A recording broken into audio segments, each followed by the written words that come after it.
Ayan, nagawa tayo guys. Magluto tayo ng curry.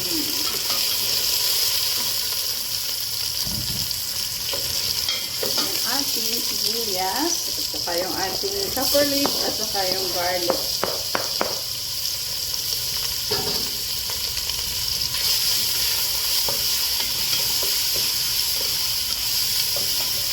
So, ilagay natin yung ating binilder na chili, onion, and ginger.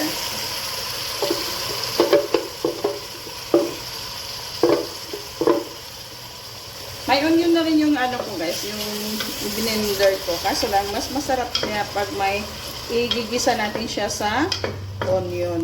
Kasi para mabango siya ba. So, lutuin lang muna natin siya. And then, mag-add ako ng curry powder. Kunti lang. Siguro mga 3 tablespoons.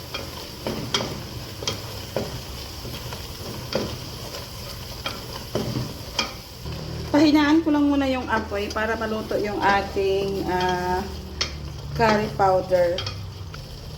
Then, mag-add ako ng kunting sugar. Ito yung pang-pabalance natin.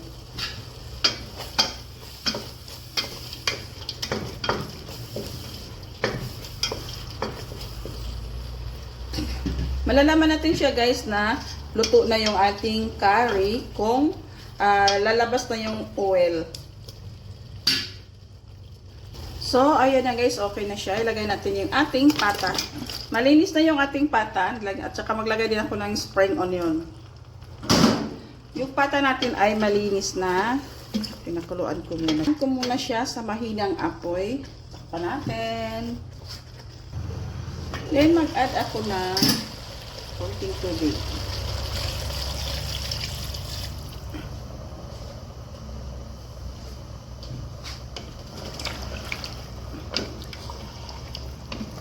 Para lumambot lang yung ating pata.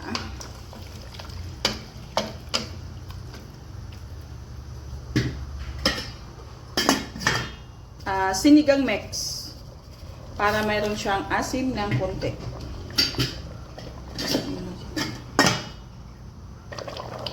Then, black pepper konti. So, ano yan guys? Luto. Yun.